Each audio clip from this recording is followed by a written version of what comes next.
What if your authentic self is the most convincing performance you've ever staged? In a world of dark psychology, seduction, and identity control, the people we crave most don't just attract us, they program us. Tonight we'll decode emotional mirroring, charisma, and archetypes to see whether you're shaping desire or being shaped by it.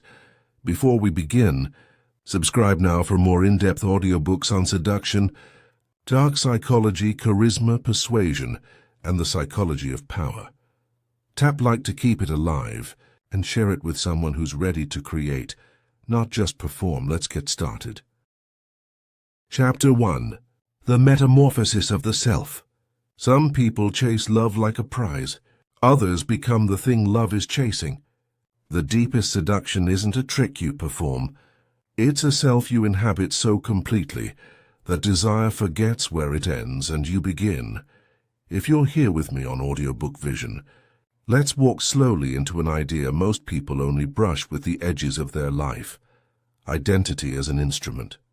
Not a mask you tape to your face, but a living shape you can grow into, on purpose, with care. Think of identity like heated metal. In the fire of attention, it softens.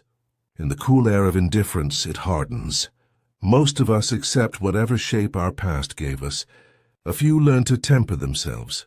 They practice the quiet art of becoming, not to deceive, not to play empty roles, but to meet different souls with the version of themselves those souls have been waiting for. They don't fall in love so much as they allow love to fall into a prepared space. The seducer, in the truest sense, studies the fantasies that govern human longing. Every person carries an invisible script. The way they wish to be seen, the world they hope to step into, the fear they want soothed, the power they want reflected back at them. The novice tries to argue people out of their dreams. The master learns to speak to those dreams in their native language. You don't tell someone who feels unseen that they are special. You become the kind of presence in whose light they can't help but feel seen. You don't announce that you are trustworthy. You create the rhythm of reliability, so steady their nervous system surrenders. This is the essence of adaptive identity, matching the atmosphere of a person's inner world while keeping a steady flame of selfhood at the center. Fluidity, then, is not fakery. It is responsiveness. A river doesn't betray itself by bending around a rock. It proves its strength by continuing to move. People who cling to a single rigid version of themselves call this honesty. Often it is just fear. Fear that if they soften, they will vanish. But solid ice fractures, water adapts. In attraction, fluidity is power because it communicates safety, imagination, and possibility. You can catch the tone of a room without losing your own voice. You can mirror someone's cadence, humor, and pace without turning into a copy. The difference between manipulation and mastery is intention. Are you bending yourself to extract, or are you adjusting yourself to connect? One will leave a stain on your conscience. The other will leave warmth behind you, like the wake of a gentle boat. There is a paradox we must face early. Seduction as identity asks you to be both honest and artful, both rooted and flexible, both real and mythic. That sounds like contradiction, but healthy contradictions are where adults learn to live. Authenticity without imagination is blunt and tiring. Illusion without authenticity is charming for 10 minutes and heavy for the next 10 years. The balance is this. You let your real values, your care, your attention, your curiosity, anchor you while your expression moves to greet the person in front of you. This is how you become the fantasy without becoming fake. You embody a possibility that is true to you and nourishing to them. A stern person learns to lace their steadiness with play. A playful person learns to braid their lightness with gravity. You stretch to include, not contort to pretend. Think of the moments when you felt effortlessly magnetic. You weren't over-explaining yourself. You weren't trying to impress. You recognized the mood of the moment and stepped into it fully. At a quiet table, you let your voice drop and your sentences lengthen. In a lively crowd, you punctuated your thoughts with laughter and glances that lingered a fraction longer than usual. You weren't inventing a new self. You were selecting the right facet. Seduction at its core is intelligent selection. Not every truth needs to be said first. Not every wound needs to be shown. Not every opinion needs to be fixed in place. You reveal the parts of you that unlock the parts of them, and you wait. If another key is required, you find it in your own collection of authentic selves.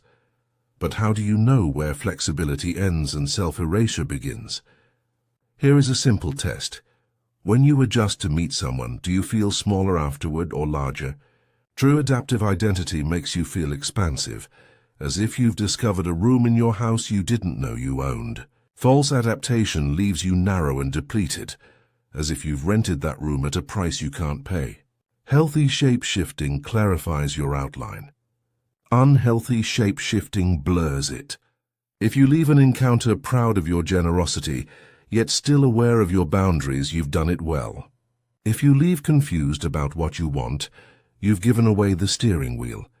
There is also the question of time. Illusions can spark the first 10 minutes. Reality sustains the next 10 years.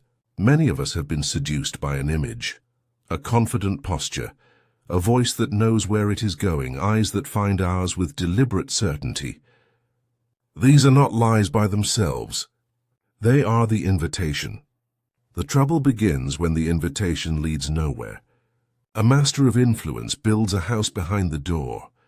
The hallway smells like who they really are. Consistent, attentive, capable of apology, unafraid of silence. This is how authenticity and illusion collaborate. Fantasy opens the gate. Integrity decorates the home. To become the desire itself, you study more than technique. You study how longing works. Longing wants a mirror and a path. It wants to recognize itself in you, and then walk with you toward a better version of itself. When you listen well, you become a mirror. When you lead gently, you become a path. Listening is not nodding while waiting to speak. It is allowing their world to assemble in your mind until you can feel the weight of it. Gentle leadership is not domination. It is offering a cadence, a next step that doesn't humiliate pride. When these two meet, mirror and path, people feel both understood and moved. That sensation is rare. That rarity is magnetic. None of this requires perfect beauty or flawless confidence. It asks for presence. Presence is the skill of bringing your attention to a point until it glows. You attend to the air between you, to the humor that wants to be born in the next sentence, to the tenderness that shows up when someone admits something raw. You don't rush the reveal. You let silence do some of the talking. You use your eyes like hands that know how to hold without grabbing. You study the subtle. Shoulders that relax, breath that evens, pupils that widen, time that feels slower because someone finally feels safe. In that safety, fantasy flowers. Not a cartoon, but a richer color of the life they already have. If you fear this will make you manipulative, it is good that you fear. Fear can be a teacher. Ask it what it is trying to protect. Perhaps it wants you to keep your dignity. Good, keep it. Dignity is not the enemy of seduction. It is the frame that protects the art. Perhaps it wants you to avoid repeating an old pattern where you perform to be loved. Good. Refuse that pattern. Performance begs. Presence offers. When you move from performance to presence, you stop trying to win people and start trying to meet them. The difference is everything. Let's bring this closer to daily life. You do not need a stage or a script. You need to practice small, deliberate metamorphoses. In the morning, you choose a tempo for your day and dress in a way that supports it. When you speak to a friend who worries, you slow down the way you would slow your steps on a dark staircase. When you flirt, you let warmth rise into your face without forcing a smile. When conflict appears, you let your posture grow an inch taller. Not to intimidate, but to signal steadiness.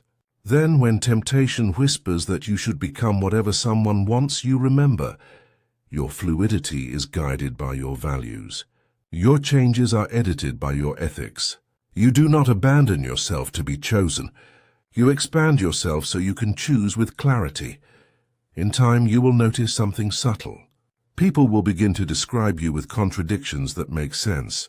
Soft and strong, playful and grounded, mysterious and comforting. This is the signature of a person who has learned to be many without being lost. Desire doesn't cling to them. It relaxes around them. The fantasy they offer is not escape from life, but a deeper arrival in it. They don't promise to fix anyone. They promise to be a place where something true can happen. That is the metamorphosis of the self. Not a butterfly that forgets it was a caterpillar, but a creature that remembers it has always been capable of more than one shape. If you can hold that memory in your body, in your voice, your timing, your kindness, you will find that attraction is not a chase. It is a field you cultivate, then stand within, welcoming who is meant to cross. Chapter 2. The Mirror Effect. Reflecting the target's hidden longings. We fall in love with the feeling of being seen, not with the person in front of us, not at first, but with the reflection of ourselves we discover in their eyes. If you're listening now, settle into this simple truth. Attraction follows recognition. Before desire ignites, the nervous system asks a quiet question. Do I know myself here? The mirror effect is the art of answering yes, honestly and gently, by reflecting back the unspoken shape of someone's longings. This isn't flattery. It isn't a performance. It's attentive empathy, expressed with such precision that the other person hears their own heart, but clearer through you. To do this well, you learn to read the emotional algorithm that drives a person's choices. An algorithm is only a pattern with memory. Everyone has one. A sequence of cues that unlock safety, curiosity, and warmth. You're not hacking it. You're listening to it, learning its rhythm and responding in kind. Begin with micro-signals. People leak the truth in tiny ways. How their voice brightens when a topic touches hope. How their posture loosens when they feel understood. How their words become specific when they step closer to what matters. Listen for the nouns they repeat, the metaphors they love, the stories they keep returning to without noticing. A person who talks about building things often longs for progress and structure. Someone who celebrates adventure may be aching for surprise and permission. Another speaks of home, not as a place but as a temperature of attention, a steady warmth without performance. When you hear the pattern, don't announce it. Adjust. If progress animates them, let your sentences show plans and steps and the small victories that make momentum feel real. If adventure awakens them, let your presence open windows, fresh angles, playful questions, invitations to try without risking shame. If home steadies them, slow down.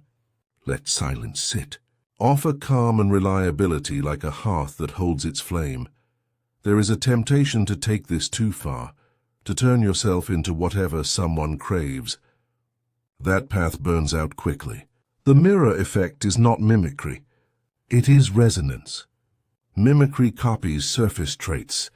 Resonance chooses true parts of you that match true parts of them and brings those forward. You do not lie about your values. You do not advertise strengths you don't own. Instead, you select from your honest repertoire. You highlight your steadiness for the one who longs to exhale. You lift your curiosity for the one who starved on routine. You lead with your competence for the one who has carried everything alone. Because these facets already belong to you, your reflection lands as recognition rather than manipulation. They are not attracted to a mask. They are relieved by a mirror. Think about the last time you felt deeply comfortable with someone you'd just met. It wasn't because they overwhelmed you with charm. It was because their presence matched the weather inside you. If you were anxious, they became clear. If you were scattered, they became simple. If you were shy, they made room for your pace. This is the hypnotic comfort of familiarity. The brain loves patterns it doesn't have to fight. When you create the right pattern, tension falls. The gaze lingers. Time seems to slow because the body has stopped bracing. People call this chemistry. Often it is recognition, an old craving finding a new answer. To decode someone's unspoken desires, watch how they respond to generosity. Offer a small specific kindness and study what glows. Some light up when you remember a detail from a story they thought you'd forgotten. Others soften when you protect a boundary they didn't have the strength to defend. Some come alive when you ask them to teach you something they know well, because mastery is their love language. These experiments are not tricks. They are questions asked with respect. Each answer teaches you which trait to reflect. If the glow comes from being understood, become a careful listener who summarizes without stealing. If the glow comes from being challenged, bring your thoughtful edge and ask for their best. If the glow comes from being safe, slow your timing and keep your word like a metronome. There is a deeper layer too. The traits people admire most often point to the traits they believe are forbidden or out of reach. The humble mind admires boldness. The restless spirit admires stillness. The chronic fixer admires those who can let go. When you stand near someone's secret longing and embody it lightly, they feel possibility simply by being close to you. But carry that trait with grace, boldness without cruelty, stillness without passivity. Letting go without apathy. If they sense extremity, they will retreat. If they sense balance, they will lean in. Your job is not to rescue them from themselves. It is to model a way of being they can borrow until it becomes their own. Sometimes the mirror is as small as a sentence. I hear how much this matters to you. You don't need to hurry. I'm not going anywhere. Say that again. I love the way you framed it. These words are not magic spells. They are proof of attention. With them, you etch a reliable groove in the interaction, and the other person's nervous system learns it can rest in that groove. As rest grows, intimacy grows. As intimacy grows, desire, quiet at first, finds permission to show itself. Desire thrives in rooms where it does not have to fight for oxygen. None of this works if you're desperate. Desperation turns mirrors into funhouse glass. It distorts, it exaggerates, it begs, and people feel the pull of need like a draft under a door. The antidote is abundance. Not the abundance of possessions, but of self-respect. When you know you are worthy of honest connection, you can afford to be patient. You can afford to watch, to learn, to reveal yourself gradually. You are not racing to secure approval. You're exploring whether two patterns harmonize. This posture paradoxically makes you more magnetic. Calm says, I have time to see you. Calm says, I choose to. The mirror effect depends on that calm, because only a steady surface reflects cleanly. There will be moments when reflecting someone's longing asks you to stretch. Stretching is healthy. Snapping is not. Pay attention to your signals as closely as you study theirs. After an encounter, check in with your breath, your posture, your appetite for solitude. If you feel larger, you reflected well. If you feel erased, you performed. Repair quickly, recenter, speak a truth you withheld, reveal a boundary you abandoned. The mirror that never shows its own face becomes a wall. And walls don't keep love. They keep it out. In daily practice, the mirror effect is gentle repetition. Match their pace for a few steps. Then invite them into yours. Use their favored metaphors to carry your insights. Then add one of your own to widen the frame. When they share a fear, name the courage you see in the sharing. When they share a dream, name the step that brings the dream within reach. Small calibrations like these signal deep care. They also protect you from the false intimacy of over-identification. You are with them, not buried in them. You are reflecting, not disappearing. With time, a quiet transformation occurs. People begin to experience you as someone who gets them, without prying, without judgment, without the need to dominate the conversation with your brilliance. They relax around you, and in relaxing, they reveal more. The algorithm exposes new layers. The old defeat that still stings, the unfinished ambition that still glows, the kind of touch that feels like home, the kind of words that feel like pressure. Each layer refines how you meet them. And as you refine, you become rarer.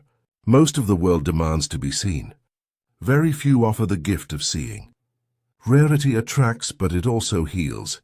To be mirrored well is to feel possible again.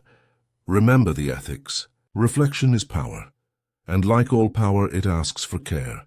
Never reflect a longing to pry it open for your advantage. Never mirror vulnerability you aren't prepared to honor. If someone's algorithm includes a hunger for rescue, do not sell them a fantasy you cannot sustain. Reflect the part of you that believes in their strength, not the part that wants to feel essential. When your attention is clean, the mirror effect stays clean. Desire then becomes a conversation between equals, rather than a bargain between need and false promise. This is how you become familiar and extraordinary at once. You feel like home because you recognize their pattern, and you feel like a threshold because you embody traits they want to grow into. Home and threshold, comfort and invitation. The balance is delicate and it is worth learning. When you practice it, people don't just want to be with you. They want to be near who they are with you. That is the deepest magnetism, not spectacle, not shock. The right mirror held with a steady hand. Chapter 3. The Architecture of Fantasy. We don't fall in love with people first. We fall in love with the stories our minds can tell when they stand beside us. Desire is a quiet architect, drawing blueprints in the dark, using memories, wounds, and hopes as the bricks. If you're with me now, breathe and picture the way a fantasy forms. It doesn't appear fully built. It collects itself around a spark, an expression, a tone of voice, a way of listening that steadies the room. The brain takes this spark and binds it to old material. The first time you felt truly safe, the day you proved yourself, the night you were finally chosen, the moment you were allowed to be ordinary without apology. From these fragments, an inner house begins to rise. Every human being carries such a house, a place of imagined completion. Seduction done cleanly is not vandalism. It is interior design. You don't smash the walls. You learn the layout and place your presence where it brings the room to life. Fantasy is a conversation between chemistry and meaning. Chemistry says, my body knows you. Meaning replies, my story can grow with you. If one speaks without the other, the spell is brittle. When you understand this, you stop chasing intensity and start cultivating coherence. You let your words, your timing, and your small rituals point to the same center. The center is not a trick. It is a promise that who you are with me will make sense for longer than a moment. The mind loves this promise. It relaxes its guard and begins to decorate you with symbols. That coat becomes not just a coat, but a signal of steadiness. That laugh becomes not just a sound, but proof that joy can return. That silence becomes not just a pause, but a sanctuary. You are no longer a random collection of traits. You are an architecture where feelings can find their proper rooms. Archetypes are the scaffolding. They are ancient patterns the psyche recognizes instantly, like familiar doorways. When you project an archetype, you are not acting. You are amplifying a true frequency in you until it becomes legible. The hero is the courage that moves when fear wants to freeze. The muse is the living spark that makes other people's talents wake up.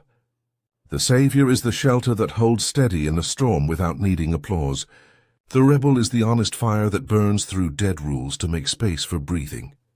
Each of these carries a promise the heart understands in one glance. The hero whispers, with me you will not feel small when the test arrives. The muse whispers, with me you will not sleep through your gifts. The savior whispers, with me you will not drown. The rebel whispers, with me you will not be bored by your own life. To project an archetype well, you begin inside your habits. The hero isn't loud. The hero is dependable. Show up when you say you will. Keep your voice calm when tension spikes. Solve small problems before they ask for a scene. The muse doesn't proclaim magic. The muse asks the kind of question that pulls diamonds from coal. Notice what lights people up and hand it back to them with delight. The savior doesn't rescue grown adults from the work of being alive. The savior creates an environment where dignity returns. Clear boundaries, clean reassurance, warmth without pressure. The rebel doesn't perform chaos. The rebel practices principled refusal. No to what shrinks the soul, yes to what gives it air. When you embody these promises consistently, the psyche on the other side begins to write you into its script. You move from interesting to inevitable. Fantasy takes root where pain and hope meet. The child who carried the weight at home learns to long for the savior's steadiness. The performer who earned love through excellence learns to long for the muse who loves them at rest and at play. The one who was shamed for wanting more learns to long for the rebel who blesses hunger without guilt. The one who felt invisible in every crisis learns to long for the hero who is calm under pressure and kind afterward. If you try to force these longings, they resist. If you meet them gently, they bloom. Your job is not to exploit the ache. It is to honor it. You do that by letting your archetypal promise remain true when no one is watching. Private integrity is what turns a role into a reality. Without it, the structure leans and eventually falls. The emotional blueprint behind irresistible identity is simple to describe and hard to fake. Certainty without arrogance, warmth without need, mystery without distance, play without irresponsibility. Certainty gives the nervous system a floor to stand on. Warmth invites the body to relax. Mystery keeps the imagination involved, because desire needs room to wander. Play reminds us that attraction is not a courtroom. It is a garden. You don't announce these qualities. You let them accumulate through choices. Certainty speaks when you say, "I'll handle the reservation," and you do.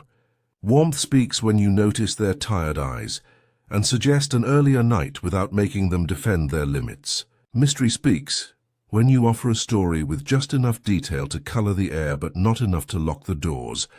Play speaks when a conversation could turn into an argument and you tilt it toward laughter without dismissing the truth. People ask, how do I maintain authenticity while projecting an archetype? You remember that archetypes are rooms in your own house, not costumes thrown over a stranger. You choose the room that serves the moment, and you live there fully. When the situation changes, you walk into another room and bring the art with you. The architecture of fantasy in you must be livable for you first. If it feels like acting, pause. Align. The promise you make with your presence should cost you nothing you can't afford to pay every day. Overextension creates resentment, and resentment poisons the air even if you never speak it aloud. Desire hears everything, especially what you won't let yourself say. There is a rhythm to building this architecture that protects both people.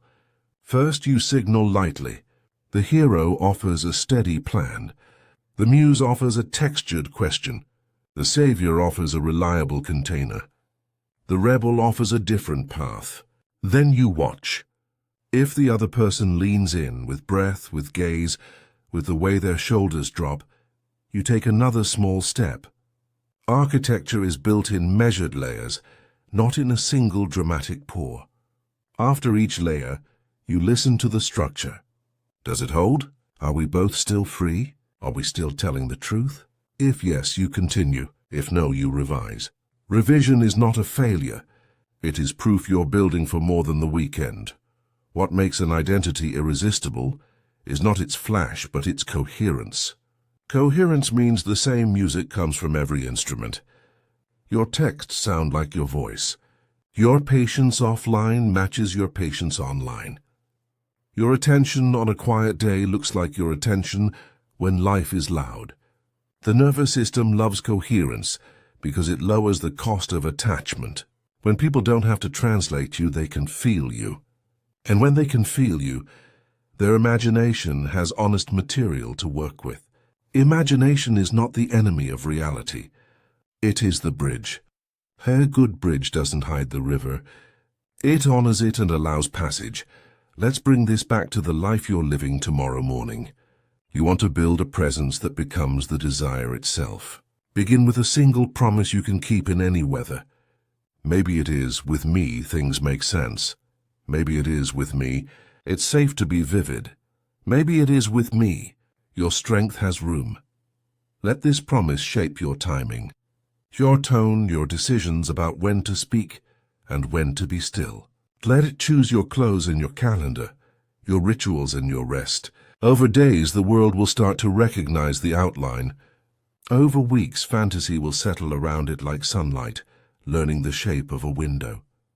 Over months, you will feel the ease that only comes when who you are and what you mean have finally agreed. The architecture of fantasy is not a castle in the clouds. It is a house with doors and light and places to breathe. Build it with care. Invite people in only when you are ready to host them well. And when someone walks through that door and the room warms, remember to enjoy it. Seduction is not a performance to endure. It is a conversation to savor. When you savor it, time learns to slow down, and the simple moment you're in becomes the scene both of you will remember. Chapter 4. Charisma through contrast. We are drawn to what doesn't quite make sense at first glance. The heart leans forward when it meets a paradox. Confidence that isn't loud, warmth that carries a hint of danger, mystery that somehow feels safe. Charisma is not one note. It's a chord that vibrates because opposites are touching. If you're listening now on Audiobook Vision, imagine charisma as the electricity between two poles. Attraction is not built from sameness, but from tension held with grace. Think about a night sky. It is dark, yet it makes the stars look brighter. The darkness doesn't cancel the light. It frames it. You can become that sky for the people who cross your path. Calm enough to hold attention, vivid enough to be remembered. The mistake most of us make is choosing one quality and amplifying it until it becomes flat. We aim for confidence and end up rigid. We aim for kindness and dissolve our edges. We aim for mystery and drift into distance. Real fascination lives where two seemingly opposite truths are allowed to stand side by side without a fight. Confidence and mystery belong together. Confidence says, I know where I'm going. Mystery says, and I'm not going to explain every step. The psyche hears this duet and relaxes while staying curious. When someone is certain about their values and direction, the nervous system finds a flaw. When that same person doesn't rush to overexpose their history or rehearse their virtue, imagination finds a ceiling high enough to breathe. You don't have to make a show of your achievements to be credible. You let your consistency do the talking, and you don't have to pour your entire life onto the table to be sincere. You answer what's asked with clarity and leave space around the edges. The space is not withholding. It's respect. For your depth, for time, for the natural pace at which trust unfolds. In that space, interest grows roots. Warmth and danger, too, are companions when carried cleanly. Warmth says, you're safe with me. Danger says, you won't sleepwalk through this. The danger I'm naming is not harm. It's aliveness. It's the slight voltage of being near someone who will not let conversations rot in the ordinary, who will challenge dead routines, who will invite you to say what you're actually thinking. When warmth and aliveness meet, the result is a presence that soothes without sedating. People feel cared for and awake at the same time. That combination is rare, and rarity draws attention the way a fire draws hands on a cold night. Tension is the psychology of attraction because the mind craves resolution while savoring the build. In music, the note that aches before it resolves keeps you listening. In story, the unresolved question keeps you turning the page. In human presence, the felt sense that there is more to discover keeps eyes returning to your face, keeps breath tuned to your timing, keeps thought orbiting your last sentence. You can learn to hold this kind of tension without games. You do it by refusing to be simplified. You let your compassion stand next to your standards. You let your playfulness stand next to your self-respect. You let your quiet stand next to your competence. None of these cancel each other. Together they create a silhouette the mind can't flatten. The practical way to embody contrast is not to collect tricks, but to cultivate edges. An edge is a line you won't cross that still leaves room for dance. If your edge is honesty, you won't flatter for approval. If your edge is time, you won't rush just because urgency is fashionable.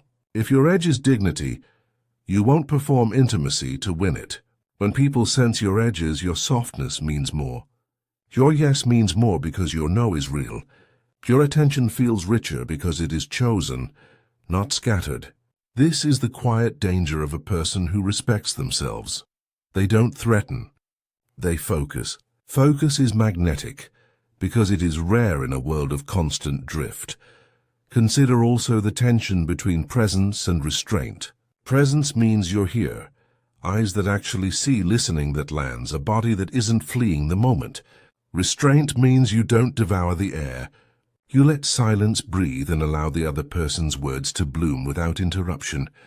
Together, presence and restraint create a feeling of being held and free at once.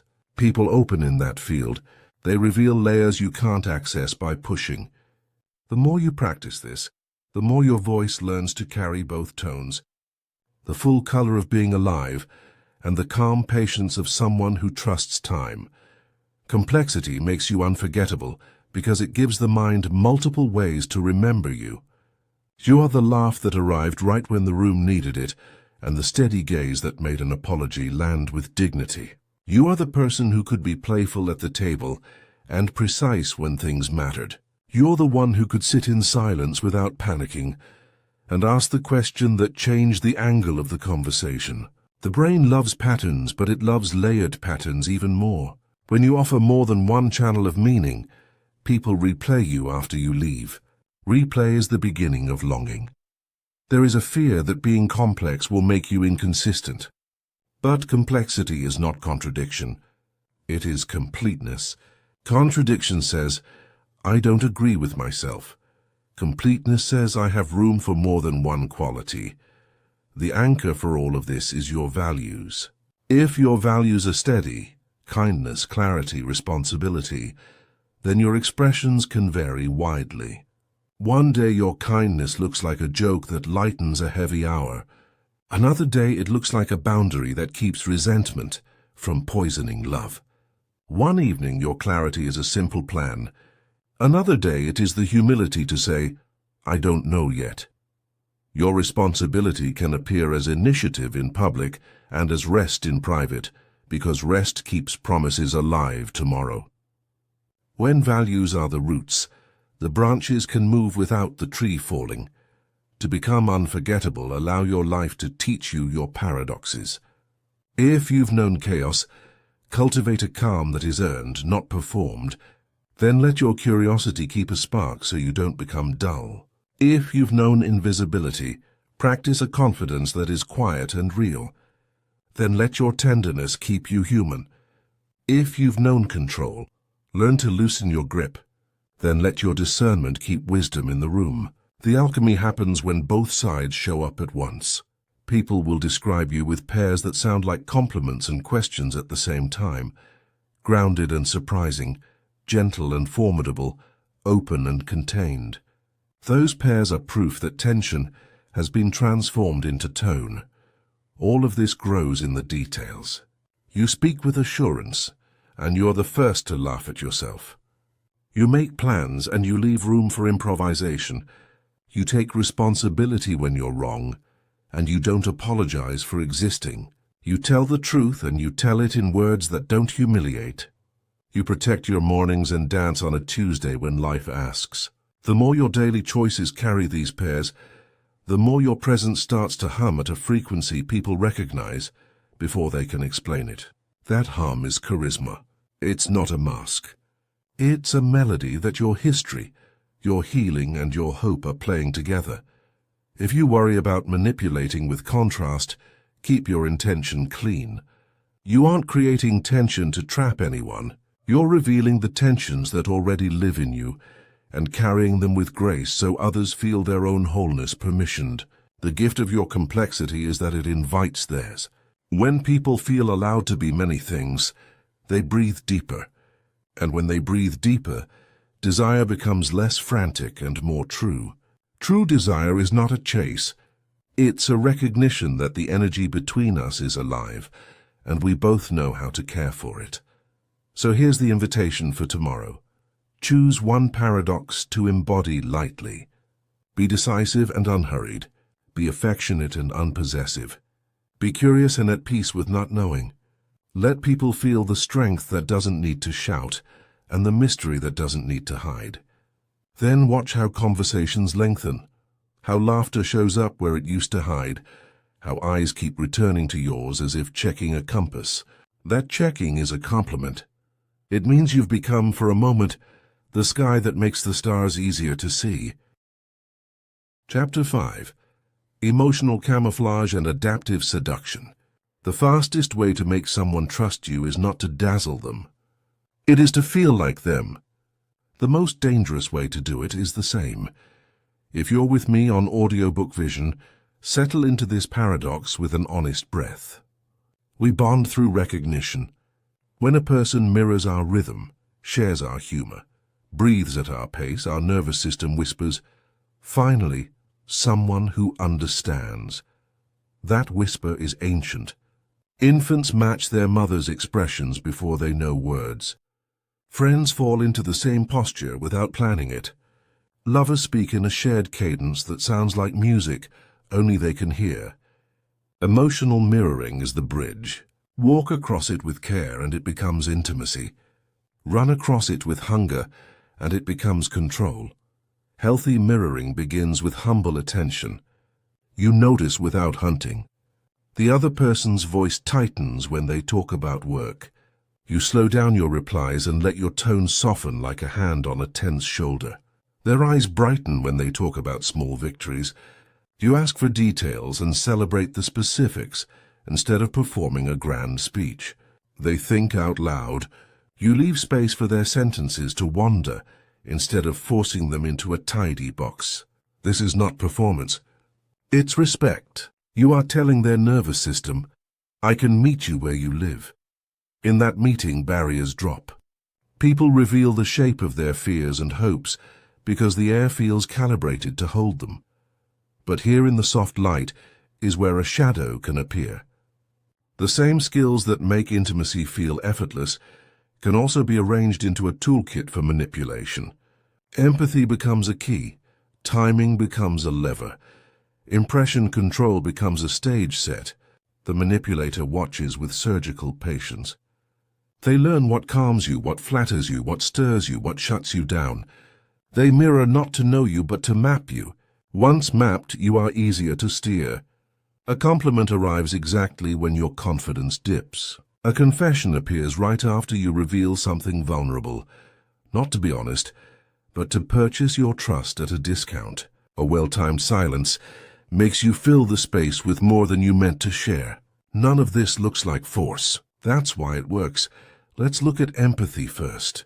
Real empathy says, "I feel with you and I keep your dignity intact." Strategic empathy says, "I can model your feelings well enough to earn a position inside your defenses." The difference is what happens after the mirroring. With real empathy, your autonomy expands. You think more clearly around that person, not less. With strategic empathy, your clarity smears. You find yourself deferring to their explanations of your own experience.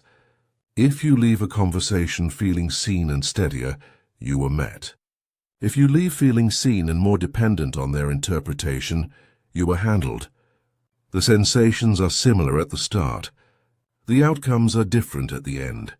Timing is the second instrument. Good timing honors human tempo. It understands that trust has a heartbeat, close release, and it refuses to sprint. Manipulative timing compresses the rhythm. It stacks intimacy too quickly. Long late-night talks before a foundation exists. Oversized promises before promises mean anything. Dramatic disclosures that bypass the natural steps of reciprocity. You are swept, not seen. The thrill can be intoxicating. Speed feels like destiny when you are starving for recognition. But speed rarely listens.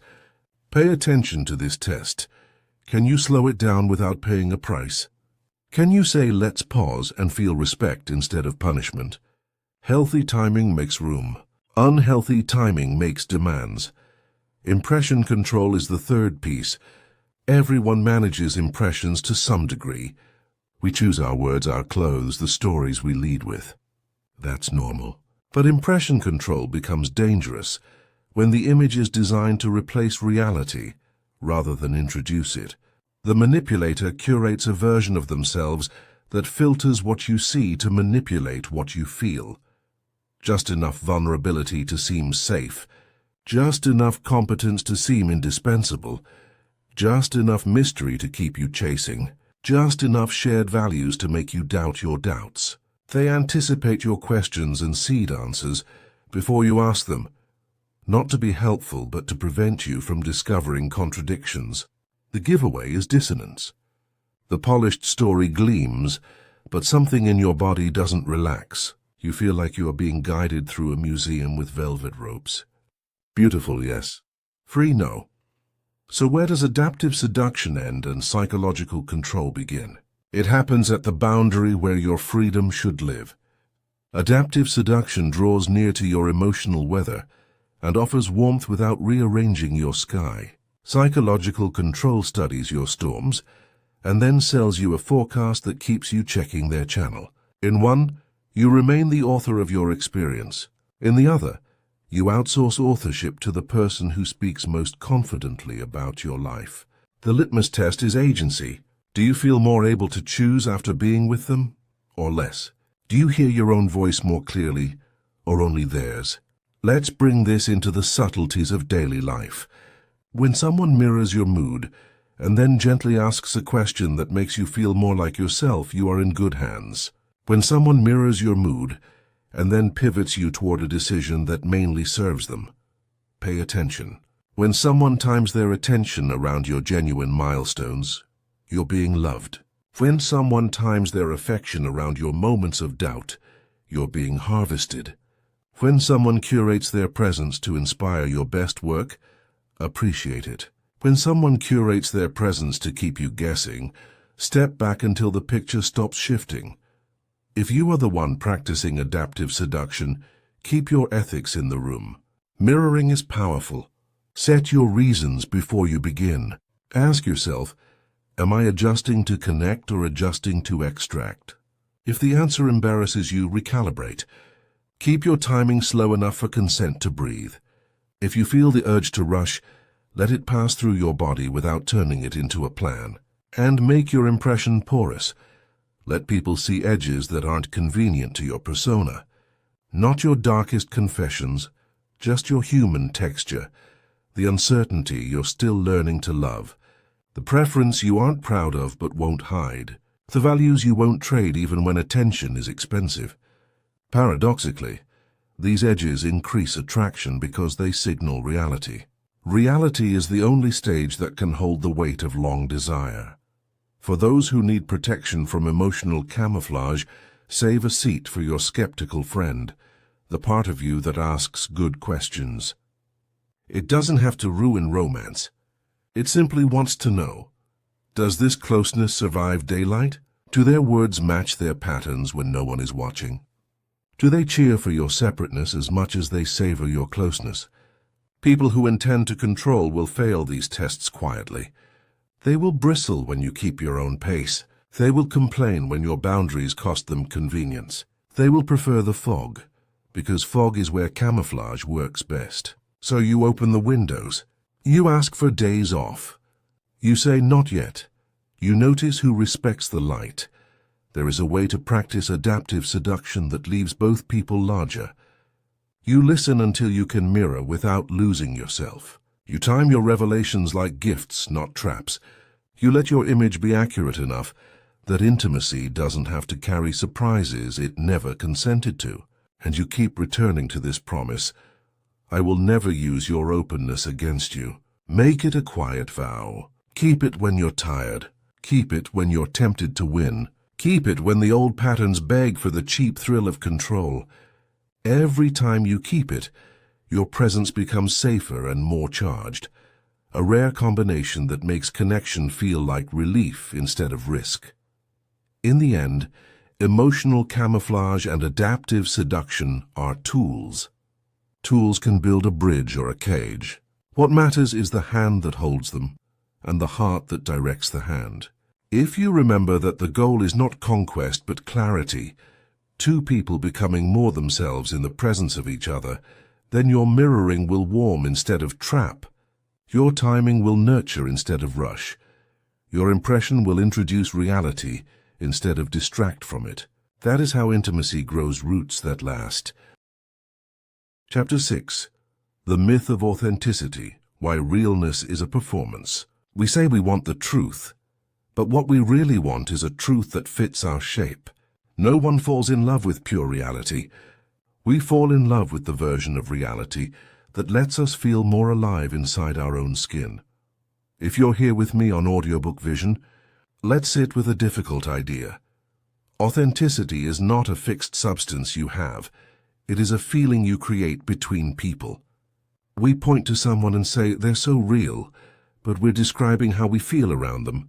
Less guarded, more honest, more ourselves. That sensation is powerful. It's also easy to mistake for proof that the other person is unfiltered and pure. In truth, the most compelling realness you encounter is almost always curated. Not faked, curated. Selection, not invention. A deliberate emphasis on some traits and a quiet shelving of others, so that being with them feels like fresh air. The myth of authenticity is the belief that realness is the absence of performance. But everything we do in public is a performance, including the way we choose not to perform. Think about the last time someone's presence softened you. Maybe they spoke plainly when others were posturing. Maybe they admitted a fear you keep in a locked drawer. Maybe they laughed at themselves without apology. In those moments, your nervous system relaxed. You took a deeper breath. You thought, finally someone real. Notice what happened next. You started telling more of your own truth. That is the magnetism of perceived authenticity. It's not that their story was more accurate than anyone else's. It was more permission-giving. They offered a frame where your edges could stop pretending. We are drawn to people who make us feel more real because they return us to ourselves. The attraction is not only to them, it is to the self we become in their light. Seducers understand this, which is why their secret is not to be themselves in some rigid, total sense. Their secret is to craft a self that generates the feeling of truth in others. They do it with careful choices. They share stories that show their values without dumping every detail. They reveal flaws that make connection easy but not costly. They let silence linger so their words never feel crowded.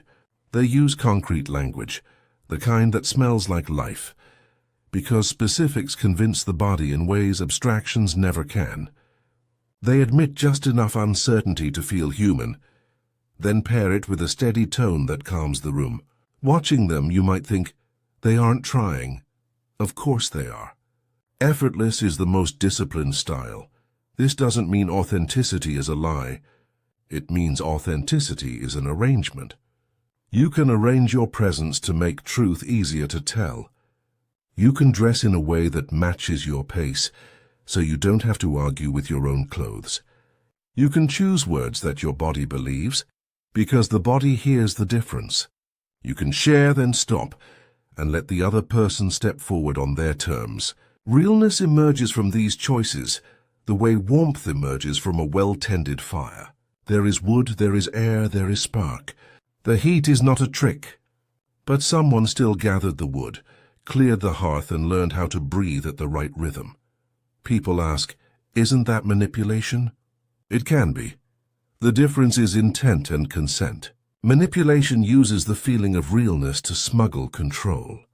Ethical seduction uses the feeling of realness to invite freedom.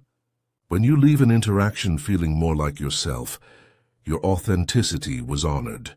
When you leave feeling fused to someone else's certainty, your authenticity was replaced. Pay attention to that difference. One makes you sovereign. The other makes you dependent on their audience. There's also a quiet trap on the other side, the cult of brutal honesty. Some people wear harshness like a badge and call it authenticity.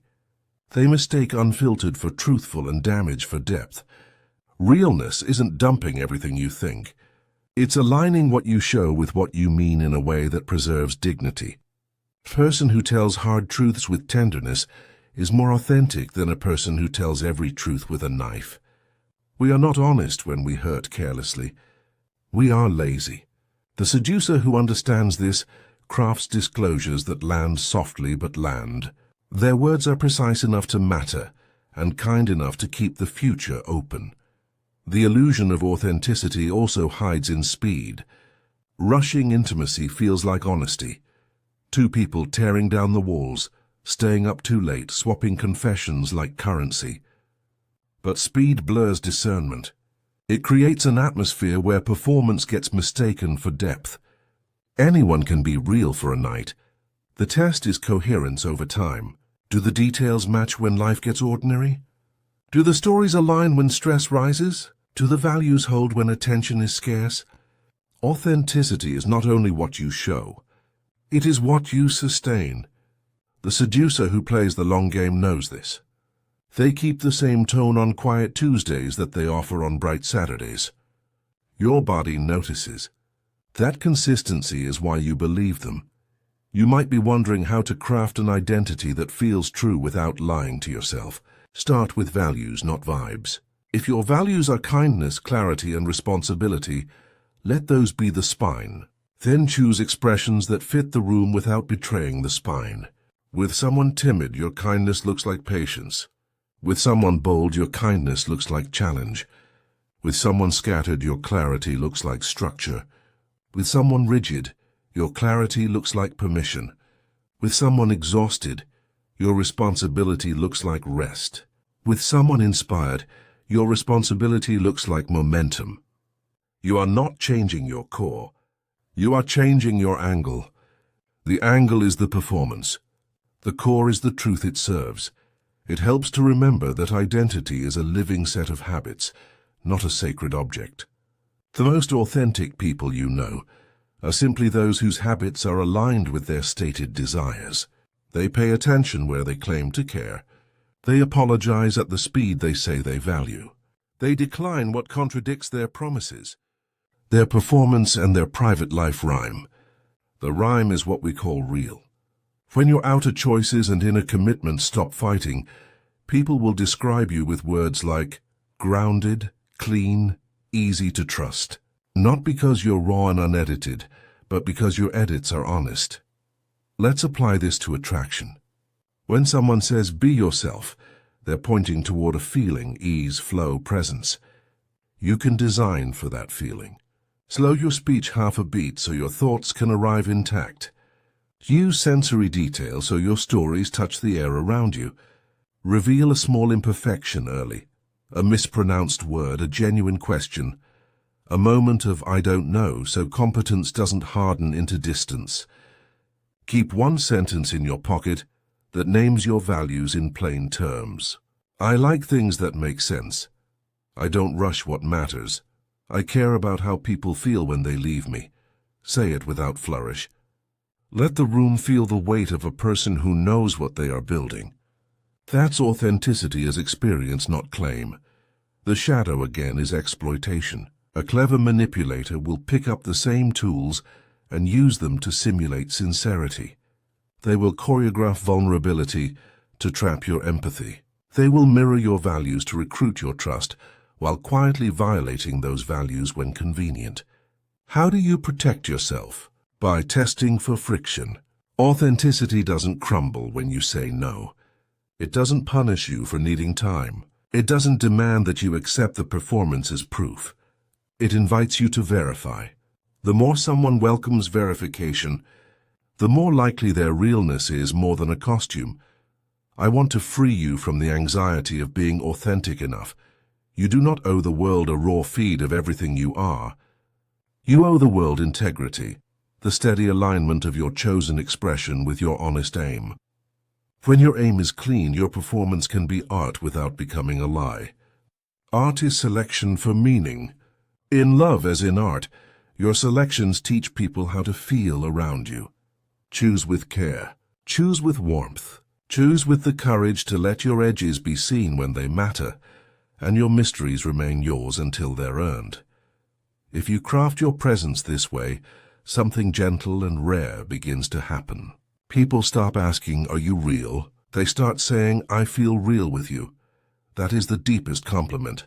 It means your performance is doing what authenticity was always supposed to do, returning human beings to themselves. Seduction becomes less about dazzling and more about lighting, the kind that makes the room honest without harshness. In that light, connection grows roots, desire relaxes into courage. And the person you're with remembers a truth that changes everything. The self they want is already here, and you are the mirror that lets them see it.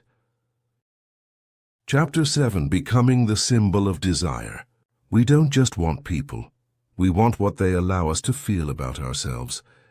The most magnetic presence isn't a face or a voice. It's a meaning that steps into the room wearing human shape. If you're with me on Audiobook Vision, let's walk into a bolder idea. Seduction reaches its highest voltage when a person becomes a symbol.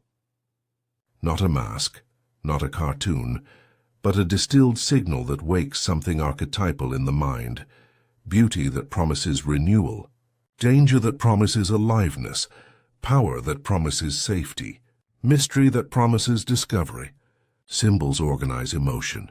They compress 1,000 associations into one glance.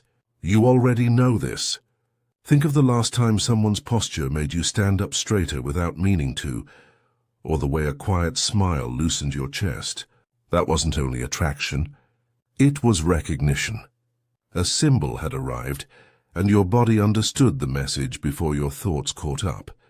To become the symbol of desire, you don't add theatrics. You reduce noise. You choose a center, and let everything you do rhyme with it until the rhyme becomes music. If your center is beauty, you're not chasing flawless looks. You're promising a certain quality of attention. Beauty as a symbol means you edit your world for harmony. Your outfits have a tone that repeats across days. Your space carries a scent that teaches the nervous system to calm down. Your timing is soft at the edges and precise at the core. People feel gathered around you, like light settling on still water. If your center is danger, you're not advertising harm. You're broadcasting voltage. You speak with edges that cut through fog. You invite truth at a speed polite rooms avoid. You refuse dead rituals and stale excuses. People wake up around you because sleep is not an option when the air crackles. If your center is power, you are not loud. You are inevitable. Your promises are small and kept. Your presence makes chaos organize itself. People relax not because you control them, but because you control yourself. If your center is mystery, you don't hide to be special. You reveal with rhythm so imagination has room to breathe. Your answers are honest and incomplete. Your stories have doors still ajar. Around you, curiosity becomes gentler and deeper because it's welcome to stay a while. Symbols do their work underground. The mind files you into an ancient pattern, and then lets that pattern color every interaction. The hero returns order. The muse starts songs. The sovereign blesses or forbids. The siren melts certainty with warmth. The wanderer opens roads where maps end. When you carry one of these frequencies consistently, people begin to project the rest. Their history supplies the ornaments. Their longings fill in the walls. This is why consistency matters more than intensity. A single blazing moment can stun the room, but it's the repeated pulse that trains the body to feel a meaning when you appear. You are building a reflex, not staging a spectacle. Turning a personality into myth happens one quiet decision at a time. You pick 3 rituals that anchor your tone, and you treat them like vows. Maybe you always arrive 5 minutes early and step into stillness before you speak, teaching the room that your calm is not luck. Maybe you keep a practice of noticing something beautiful and naming it out loud, teaching the room that wonder is allowed. Maybe you ask one brave question wherever you go, teaching the room that depth is normal and safe. Over weeks and months, these small signatures become your legend. Your friends repeat them when you're not there. Strangers feel them before they learn your name. The legend does not inflate you. It simplifies you. People stop wrestling with your contradictions because your pattern explains them. The myth holds. There is a temptation here to push too hard, to script every moment and erase whatever doesn't match the symbol you've chosen. That pressure breaks the spell. Symbols do not demand. They invite. Your humanity must show through or the image becomes brittle. Beauty without laughter becomes glass. Danger without mercy becomes cruelty. Power without humility becomes theater. Mystery without warmth becomes emptiness. The mind can be dazzled by such extremes for a night, but the body won't trust them. Trust is the feeling that a meaning will still be there tomorrow, when life is ordinary and you are tired. So you let your edges breathe. You keep a flaw in view, a story where you learned, a habit you're still taming, a boundary you hold with kindness. These small admissions are not anti-symbol. They are the proof that your symbol lives in a person, and people can be loved. The subconscious pull of archetypal seduction happens because symbols solve old problems. Someone grew up in noise. Power is the promise of quiet. Someone learned to win by shrinking. Beauty is the promise that expansion will be welcomed. Someone was punished for wanting. Mystery is the promise that desire can wander without shame. Someone was bored by a life of straight lines. Danger is the promise that the heart can beat on purpose. You don't need to diagnose these stories. You only need to carry your frequency cleanly, so the right story recognizes you. When it does, a click happens. The click is not fireworks. It's alignment. Your gaze meets and time adjusts its speed. Conversation feels like remembering. Silence works. The click is your symbol touching their script. To hold this level of magnetism without turning it into manipulation, keep returning to service. Ask yourself, what does this meaning give to people when they leave me? If beauty makes them softer with their own life, keep it. If danger makes them braver in honest ways, keep it. If power makes them gentler with those they protect, keep it. If mystery makes them more patient with their unfolding, keep it. If any of these begin to make people smaller, you've crossed from symbol to trap. Walk back, adjust. Symbols are sacred in the psyche because they carry gateways to growth. Guard that gateway. Refuse to sell someone a shortcut that forges their signature. There's a practical way to tend your symbol each day. Choose the sentence that names your promise and live it in small scenes. With me, things make sense. Then clean your desk, finish your sentences, and cancel what you cannot honor. With me, you wake up. Then name the elephant kindly. Take the walk without your phone and laugh like an open window. With me, you feel worthy. Then listen to the unspectacular details. Celebrate effort and protect the shy parts of people when they surface. With me, there is room for wonder. Then look up first, ask real questions, and change your plans when beauty asks for time. These scenes teach the nervous system to associate you with a felt state. The state is the symbol's true engine. Becoming a symbol does not mean disappearing into an idea. It means becoming legible to the deepest parts of the human mind. Legible does not equal simple. It means your essence can be recognized quickly and trusted slowly. You won't be for everyone, and that is part of the magic. Symbols are selective by design. The lighthouse is not a sunrise. It is a specific light for specific ships at a specific distance, and for those ships it means home. Your job is not to please every horizon. Your job is to burn true at your chosen frequency, so the right journeys can find their line. Notice what begins to happen as you carry your meaning with care. People organize themselves around you without orders. The loud one speaks more gently. The careful one risks a joke. The tired one breathes. The proud one admits something real. This is not your conquest. It is your influence. Influence is what occurs when your interior weather changes the forecast for the room. You don't force the clouds. You keep your climate steady until the air learns. The learning is slow and then sudden. One day someone will say, I don't know why, but when you're here I feel like the better version of myself. That sentence is your certificate. It means you are no longer just a person. You are a place. And so we come to the quiet truth underneath all of this. Becoming the symbol of desire is not about being worshipped. It is about becoming useful. Beauty that steadies, danger that wakes, power that protects, mystery that opens. When you offer these cleanly, you stop competing with louder forms of attention. You start carrying a gravity that turns noise into orbit.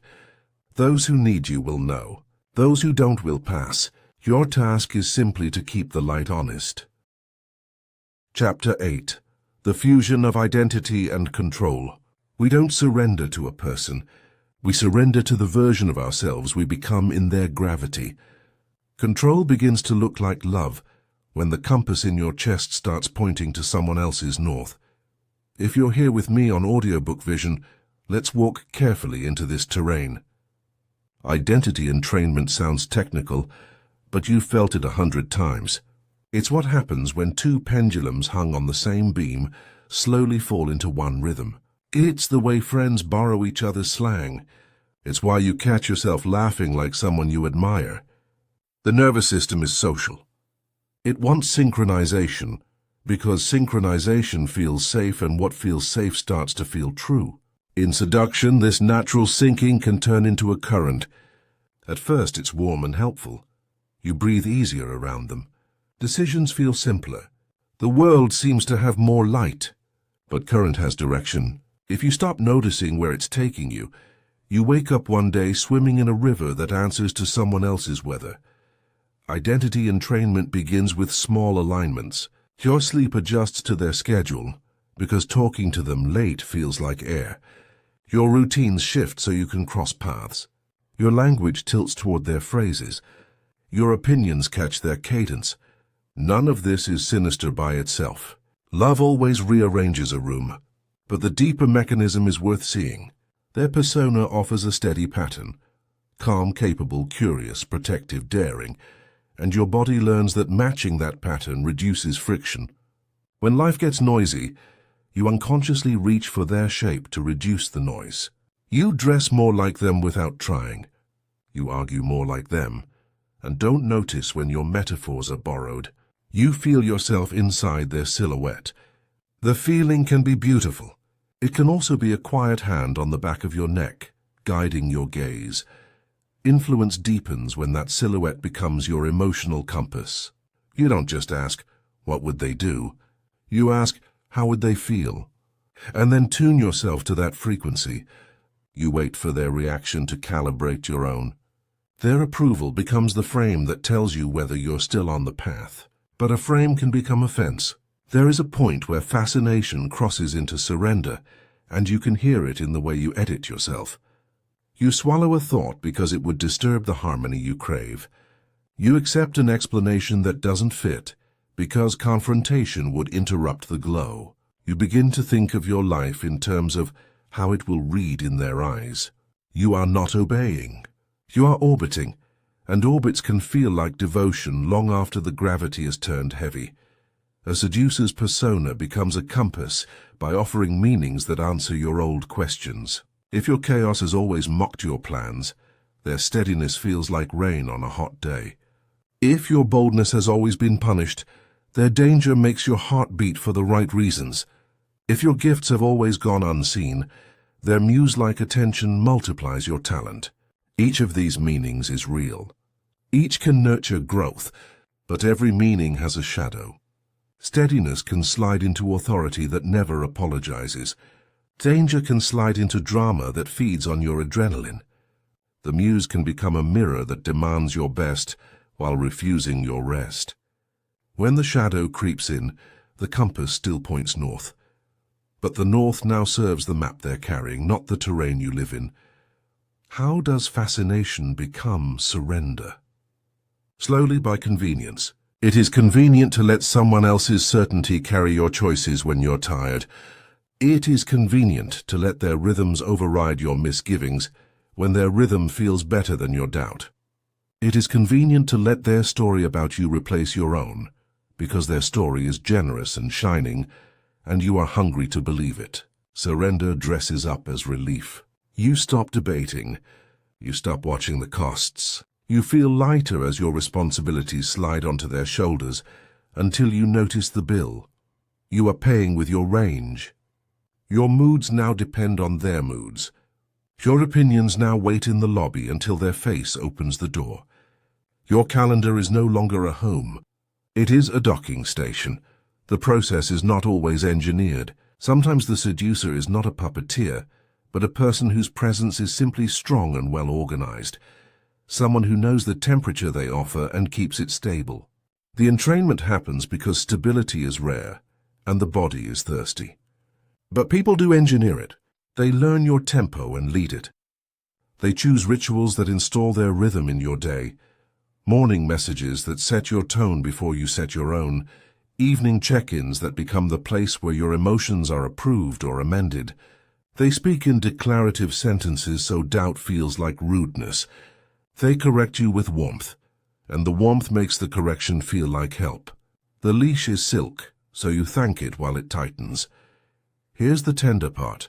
The same skills that create healing synchronization can also create dependency.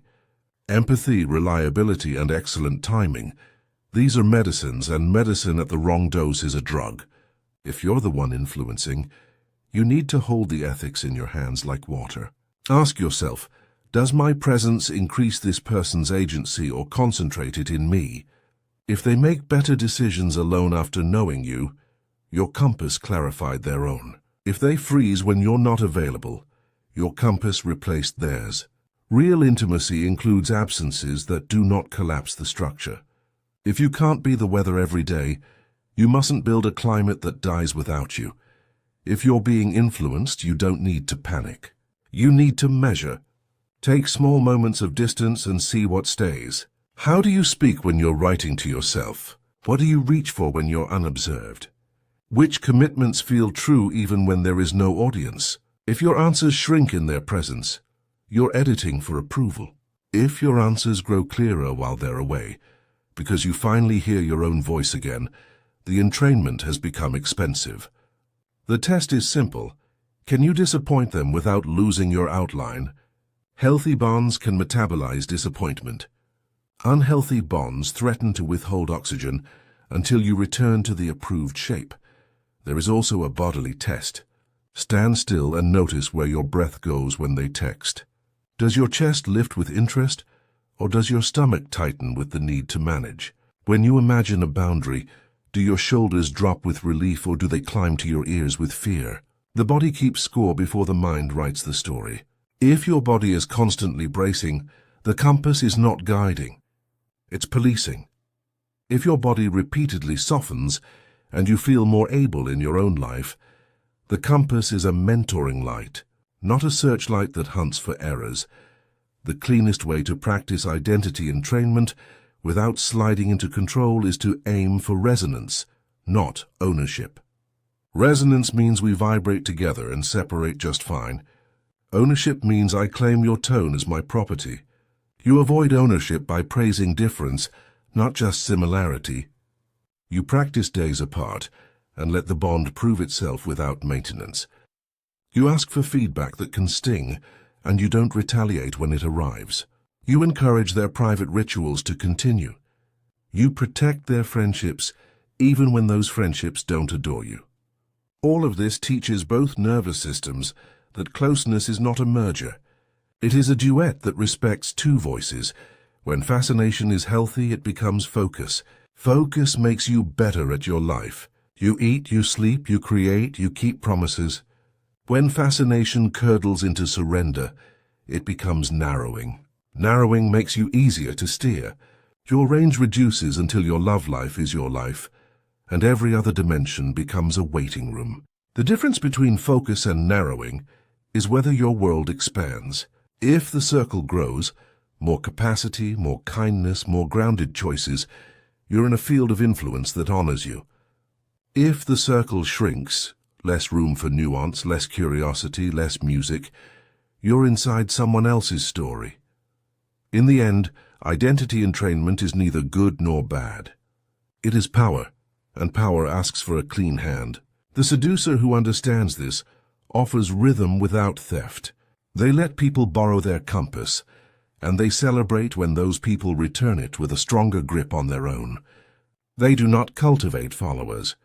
They cultivate equals, who can stand in their presence without vanishing. You will feel the difference in the silence after they leave. If the room still holds, if your center is intact, if your choices remain yours, the gravity has done you good. Chapter 9. The Cost of Becoming the Fantasy. To be adored is a soft kind of hunger that never quite goes away. The more you feed it, the more it asks for you. And one day you wake up and realize the thing everyone loves is standing where you used to be. If you're with me on Audiobook Vision, let's sit with the quiet bill that arrives when you become what others dream about. Becoming the fantasy is powerful. It turns a room toward you like flowers turning to the sun. It gives you leverage, attention, access. People organize themselves around your presence and call it destiny. But there is a toll that charisma doesn't announce. It begins as a small edit, a harmless adjustment for harmony's sake. You wear the jacket that feels like your name because it makes them lean closer. You tell the story in the version that lands because it makes the air warm. You answer in the tone that disarms fear because it makes the evening better. These are not crimes. They are the grammar of connection. The cost comes later in the accumulation. At some point you realize the edits have become the text. The emotional toll of living as a projection is not drama. It's erosion. Erosion is slow. It doesn't scream, it sands. You stop noticing how often you check faces for approval before your words leave your mouth. You don't call the friend who knew you before the glow because their questions would ask you to set down the halo, and you don't know where to put it. You avoid places where your legend doesn't fit, not because you're lying, but because it feels like wearing the wrong skin. The audience is everywhere now. In the stranger's glance, in your reflection, in the silence after a line that used to work. You begin to negotiate with yourself. Just a bit more polish. Just a bit more story. Just a bit more of what works. You tell yourself you're being generous to the world. Maybe you are. But generosity that never returns to its source becomes theft, even when you're stealing from yourself gently. When the mask starts to consume the self, it rarely happens in public. It happens in the mirror at 1 a.m. When you practice a laugh you didn't know you were practicing. It happens at breakfast, when you choose words that protect your myth from someone who loves your unedited sentences. It happens in the way you hold your phone like a rosary and check for proof that the symbol is still intact. The mask is not evil. It is efficient. It has learned which parts of you are the most profitable in the economy of attention, and it optimizes. It trims the hesitations, rounds off the protests, files down the edge that might confuse a crowd. The mask believes it is keeping you safe. In some ways it is, but safety without truth is a slow suffocation you call success until your sleep stops fixing it. There is a loneliness specific to people who live as projections. It's the ache of being loved for a heat you can't enjoy up close. You walk through applause like a person walking through a warm rain with a leak in their roof. Everyone else feels refreshed. You are thinking about the drip inside. You'll know you've crossed a line when intimacy begins to feel like a threat to momentum. When a quiet dinner with someone who doesn't need your legend feels harder than a stage with 1,000 faces. When you catch yourself managing the tenderness of people, you care about the way you manage a crowd. Soothing, timing, curating, because you no longer remember how to let the house lights come all the way up. The erosion of authenticity behind total influence looks polite.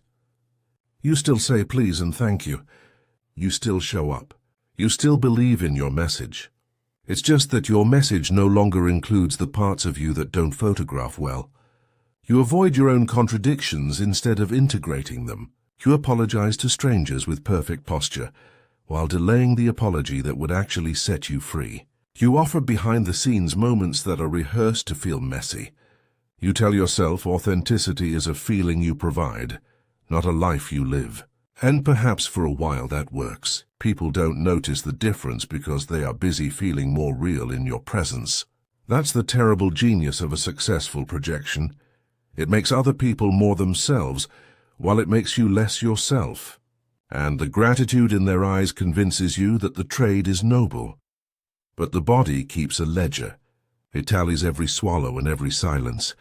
It remembers the weekends you didn't rest because the symbol doesn't sleep. It records the decision to accept a compliment that belonged to a team because the symbol hates sharing credit. It stores the way your shoulders went up when someone asked a question that would have cracked the image if you answered plainly. Eventually, the body asks for a reckoning. It comes as fatigue that water can't fix, as resentment toward the very people who adore you, as a fog between you and your old sources of joy. You pick up new habits that numb without naming. You perform closeness in places where truth used to be enough. You are still effective. You are less alive. There is another cost, the compromise of memory. Memory turns into marketing if you're not careful. You start telling your past in narratives that sell your present. The edges that don't match the brand get explained away. The characters who don't support the arc fade from your stories, or they return as antagonists not because they were cruel, but because they were inconvenient. You forget the names of your old doubts, and without those names you lose a map that would have guided you through a new season honestly. Then, when life inevitably throws a storm you didn't plan, you discover your myth has no shelter. The symbol can't grieve, the projection can't learn. The legend can't ask for help without calculating the camera angle. What do you do when you feel the mask eating? You practice subtraction, not of standards or care, but of constant performance. You choose one place where nobody needs your role, and you go there until your hands forget the script. You call the friend who is allergic to your persona, and you let them be allergic. You refuse the sentence that makes the room love you, when the truth needs a different sentence. You give the apology without the music. You allow a day that is unphotogenic to be a day that is holy. In those small rebellions, circulation returns. You remember what your voice sounds like when it isn't hired. You discover the difference between being needed and being known, and you choose being known even when it costs you some needing. Beyond subtraction, you practice precision. You name what the fantasy gives you that is real, structure, courage, access, and you build those without borrowing against your soul. You keep 3 commitments that do not care about applause: a ritual of solitude, a ritual of repair, and a ritual of service where no one can see you. Solitude reintroduces you to your outline. Repair teaches your nervous system that broken things can be mended without an audience. Service punctures the vanity that turns influence into a mirror and not a window. These are not punishments. They are maintenance. They keep you human in a life that rewards sculpture. There is a gentler truth under all of this. You don't have to throw away the fantasy you've built to come back to yourself. You only have to let it breathe. The symbol can be a vessel instead of a cage if you put a person back inside it. You can still offer beauty without killing your mess. You can still offer danger without starving your softness. You can still offer power without denying the hours you are small. You can still offer mystery without lying about your limits. People do not stop loving you when you become more real. They stop worshipping, which is its own relief. Worship asks you to float. Love lets you sit down.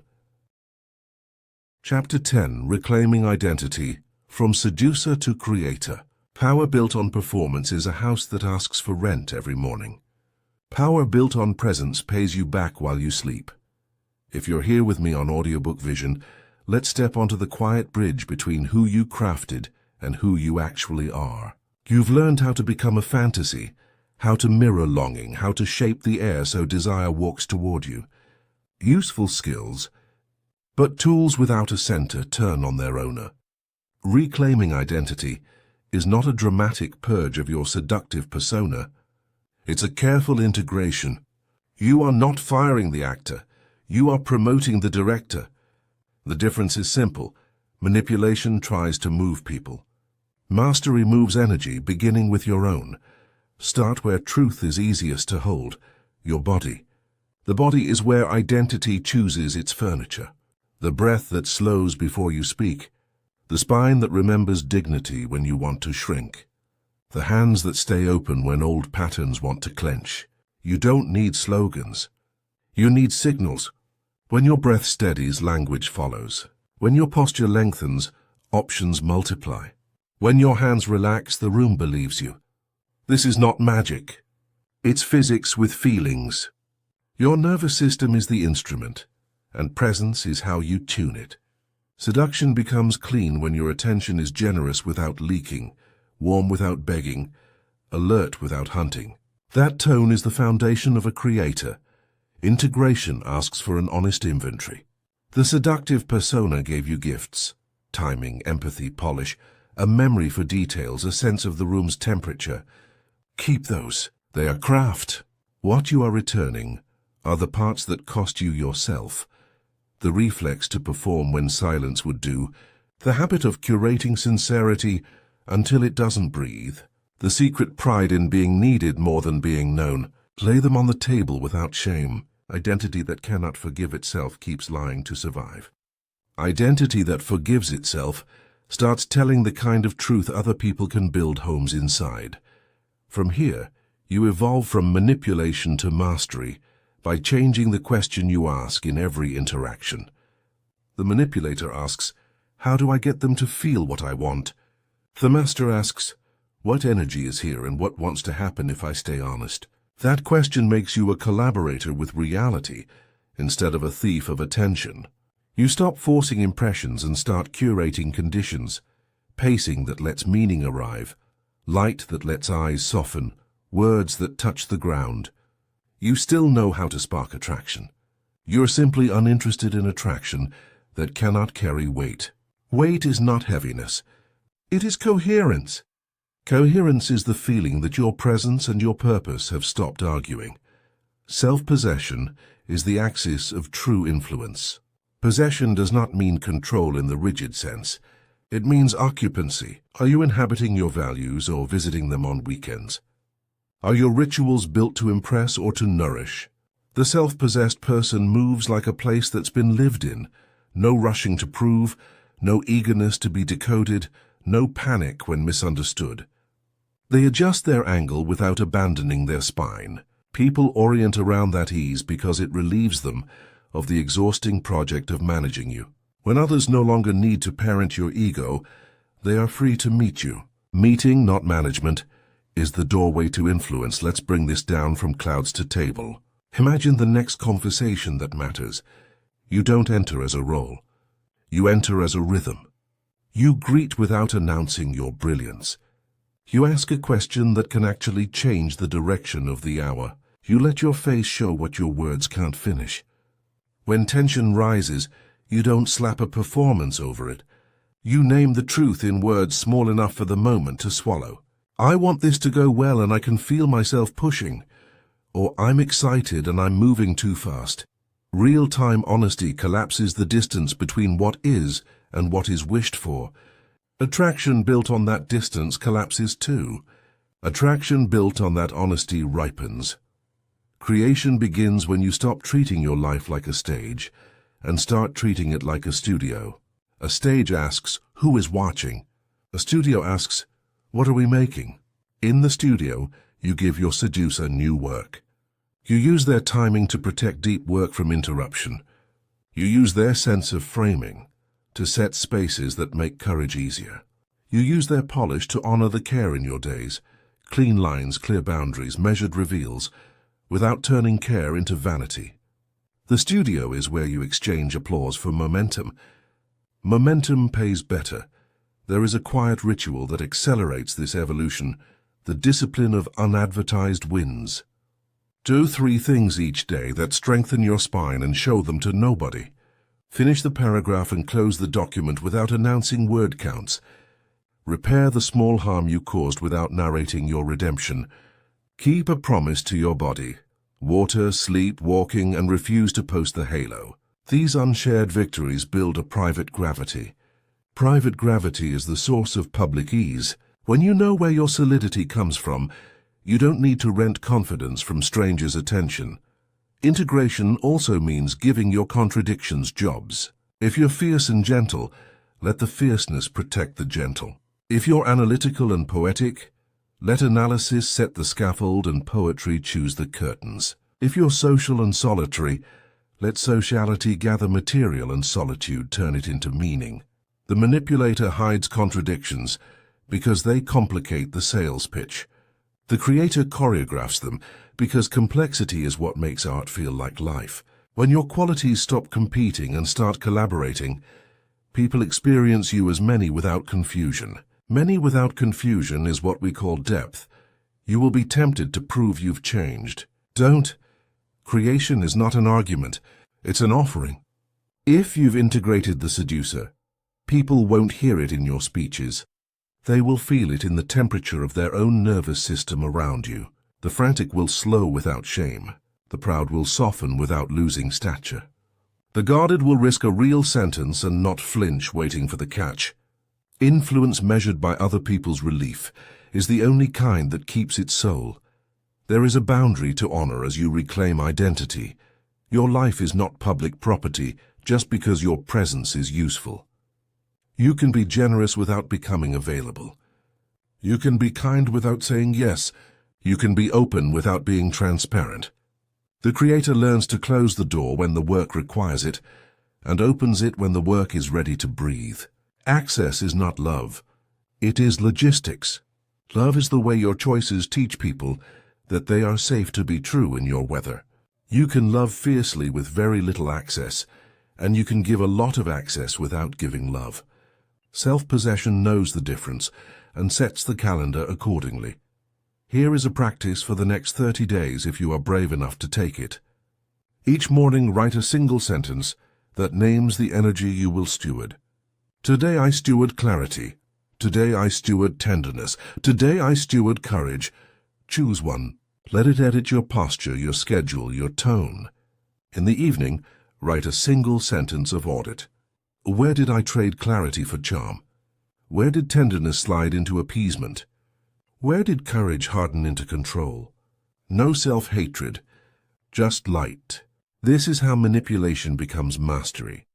Not by punishing the old self, but by educating it until it relaxes and joins the team. As your identity settles into wholeness, something surprising happens to your magnetism. It doesn't burn hotter. It burns cleaner. The glow is different. People don't cling. They synchronize and then go build. They leave your company with more appetite for their own work. They remember what matters without you needing to loom. Your name stops being an altar and becomes a verb. Tell you something means to bring coherence where chaos had the mic. That is the signature of a creator. You aren't the center of every room. You are the reason those rooms breathe better. Let me say the quiet thing out loud before we close. You will miss the intoxication of being purely the seducer. You will miss the speed, the compliance, the way doors fly open when you flash the right light. It's normal to grieve the glamour, but watch what arrives to replace it. A steadier joy. A calendar that doesn't punish you for being human. Friendships that argue well and forgive quickly. Work that chooses you back. Love that expands your range instead of narrowing it. These are the rewards of power that doesn't leak. Conclusion. The self that seduces reality. You don't win the world by chasing it. You invite the world by becoming a place it longs to arrive. Desire isn't something you capture. It's a climate you create from the inside out. If you're with me on Audiobook Vision, let this be our final turning. Seduction was never only about eyes or timing or clever lines. It was a mirror of consciousness. What you hold, you highlight. What you clarify, you attract. When you made yourself the fantasy, doors opened. When you learned to reflect hidden longings, rooms warmed. When you fused identity with presence, gravity gathered around you. But there is a quieter summit. To stop becoming desire and start being the source of it. The source isn't a performance. It's a posture. It is breath that steadies before words, values that choose before appetite, attention that lights people without burning itself out. From here, influence stops borrowing and starts generating. Beauty becomes the way you arrange your time. Power becomes the way you keep promises. Danger becomes the courage to tell the simple truth. Mystery becomes the space you leave for other souls to breathe. Mastery, then, is not control. It is coherence. Your inner weather matches your outer weather often enough that reality entrains to your rhythm. People don't just want you. They want the way they feel near your clean center. And you finally want your life the way it is, because you built it on what lasts. If this resonated, subscribe to Audiobook Vision, tap like to keep this work alive, share it with someone ready to create rather than perform, and tell me in the comments, what part of your identity are you ready to bring home? The door is open. Step through.